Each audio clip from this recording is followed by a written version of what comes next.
여러분 안녕하십니까? 정성산 TV입니다. 본 영상은 여러분의 소중한 후원으로 제작되었습니다. 후원해주시는 모든 분들께 가열차게 멸공. 아직 구독을 누르지 않으신 분들은 좋아요와 구독 버튼 눌러주십시오. 방송 제작에 큰 힘이 됩니다. 왜 화성을은 이준석 선택했나? 이것 때문에 갈렸다. 동탄맘들의 속사정. 다음은 안정권 후보의 말을 발췌한 글입니다. 제가 국회의원 출마자로서 얘기를 합니다. 정치는 이겁니다.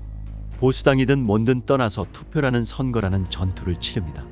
결국은 이거는요, 기세 싸움입니다. 우리를 지지하는 그리고 지지하지 않으면서 관망하는 그들과 기세 싸움입니다. 전투력이 굉장히 필요합니다. 개항에 있는데 개항에서 40년 사신 노인분이 기호 8번 안정권 어디 갔어요? 나는 이재명도 싫고 원희룡도 싫은데 안정권은 말하는 게 시원시원하고 얼마 전까지 연설하는 거 봤는데 왜 없어? 말하고자 하는 건 기세로 당당하게, 그러나 들어보면 틀린 말이 없고 넉살도 부리고 사람들을 휘어잡고 해야 하는데 자꾸만 뭐가 잘못됐다.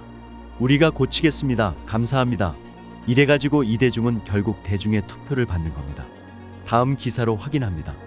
인천 계양구에서는 제22대 국회의원 선거 본투표를 코앞에 두고 사퇴한 후보가 있어 소식을 늦게 접한 유권자가 당황하는 일이 벌어졌다. 10일 오전 계양구 계양이동 제8투표소가 설치된 이막중학교 앞인 바람막이 재킷을 입고 투표소를 찾은 김모 79씨는 교문 옆에 크게 걸린 후보 사퇴 안내 현수막을 보며 투표하러 왔는데 후보가 없다니 이게 갑자기 무슨 말이야 라며 분통을 터뜨렸다.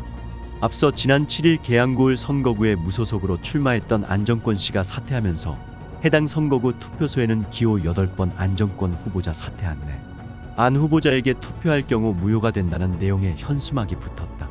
계양구에서 산지 40년이 넘었다는 김 씨는 민주당이고 국민의힘이고 다 마음에 안 들어서 안 후보를 찍으려고 마음먹고 왔는데 사퇴했다는 것을 투표소 앞에 와서야 알았다며 지난 주말 아침에도 안 씨가 유세하는 걸 봤는데 어느 틈에 이렇게 된 거냐며 당혹감을 감추지 못했다. 하지만 김 씨는 투표를 포기하지는 않겠다고 했다. 그는 기왕 여기까지 왔는데 두 번째로 덜 싫은 후보라도 찍어야지 별 수 있겠냐며 투표소 안으로 발걸음을 옮겼다. 근데 이미 부정선거 이재명 당선이 세팅됐기 때문에 소용없습니다. 지금 바뀐 게 아무것도 없습니다. 이런 와중에 이준석 보수와 합당 생각 안 해 정부와는 일동에 안 한다는 발언을 했습니다. 4월 10일 총선에서 경기 화성을에서 대역전승을 거둔 이준석 개혁신당 당선인이 11일 승리 요인에 대해 동탄의 유권자들이라고 밝혔다. 상대적으로 젊은 지역구이자 민도가 가장 높은 지역구라는 강점이 승리로 이끌었다는 것이다. 이준석은 이날 SBS 라디오 김태현의 정치쇼와 MBC 라디오 김종배의 시선집중 등 각종 인터뷰에서 홍준표 시장이 대한민국에 이준석이 당선될 수 있는 곳은 없다고 하셨는데 여러 가지 요건을 맞출 수 있는 게 동탄이었다면서 도시가 만들어진 게 8년밖에 되지 않았기 때문에 기득권 세력이라는 것이 없다고 말했다. 이준석은 동탄의 유권자들이 굉장히 큰 투자를 해주셨다 이렇게 생각하고 무엇보다도 가장 젊은 지역구 그리고 무엇보다도 가장 민도가 높은 지역구 중에 하나라고도 부연했다.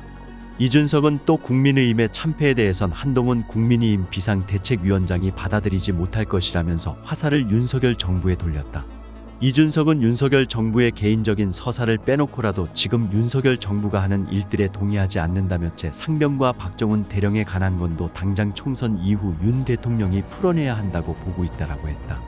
이에 진행자가 보수 세력과의 합당 여부를 묻자 그런 생각까지는 안 했다며 윤석열 대통령 임기가 5년이고 윤석열 대통령이 자기가 계속 본인의 콤플렉스에 사로잡혀 계시기 때문이라고 직격했다.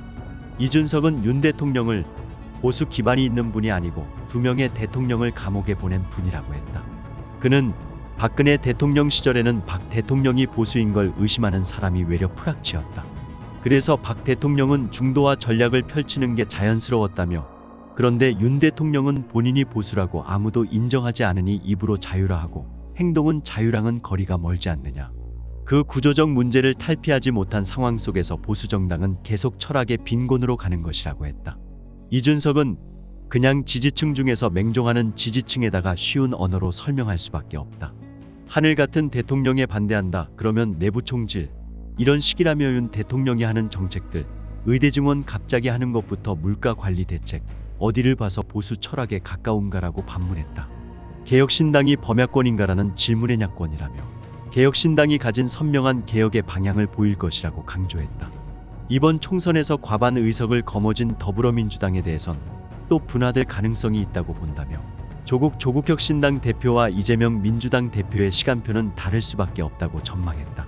개인적 사법 리스크가 대법원만 남겨놓은 상황인 조 대표로선 빠른 정권 타도를 원할 테지만 이 대표는 서서히 조여 들어갈 것이라는 게 이준석의 주장이다. 이준석은 내수 끝 정계 입문 13년 만에 국회에 입성하게 됐다. 출구조사 결과에선 더불어민주당 공영훈 후보가 43.7%로 이준석을 앞섰으나 최종 결과는 달랐다. 화성을 해서 개표율 99.99% 기준 5만 1,856표를 얻어 48,578표를 얻은 공영훈 민주당 후보를 제치고 승리했다. 아울러 비례대표 총 46석 중 개혁신당도 2석을 얻게 됐다. 개혁신당의 비례대표 한 번은 소아과 의사 출신인 이주영 후보, 두 번은 개혁신당 최고위원 출신 천하람 후보다. 당선 직후 이준석은 윤 대통령을 향해 바로 직전 전국 단위 선거에서 대승을 이끌었던 그 당의 대표였던 사람이 왜 당을 옮겨서 출마할 수밖에 없었는지에 대해 한번 곱씹어 봤으면 한다면서 선거가 끝났으니 본인이 꼬아낸 실타래는 당장 내일부터 신속히 풀어내는 게 좋겠다고 지적했다. 이준석은 국민의힘에서 대표까지 지냈으나 탈당 후 제3지대 신당을 창당했다. 2011년 박근혜 당시 한나라당 비상대책위원회에 영입되며 박근혜 퀴즈로 불렸던 이준석은 청년 이슈의 목소리를 내며 보수 정권 재창출에 기여하며 거대 양당 사상 최초 30대 대표로 역임했다. 이후 2022년 대선과 지방선거 승리로 당을 이끌었지만 윤석열 대통령과 갈등 등으로 임기 2년을 채우지 못하고 당 대표 자리에서 물러났다. 이준석 같은 애들을 좋아하는 보수가 결국 이준석에게 뒤통수를 당한 겁니다. 이준석이 국민의힘이 아니고 보수와 합당 생각 안 한다는 것은 자신이 보수가 아니라는 것을 실토한 것이고 이제 국회에 들어가서 더 악랄하게 할 것입니다. 본 영상은 여러분의 소중한 후원으로 제작되었습니다. 후원해주시는 모든 분들께 가열차게 멸공. 아직 구독을 누르지 않으신 분들은 좋아요와 구독 버튼 눌러주십시오. 방송 제작에 큰 힘이 됩니다. 정성산TV 좋아요, 구독, 알림은 큰 힘이 됩니다. 후원해주시는 모든 분들께 가열차게 멸공.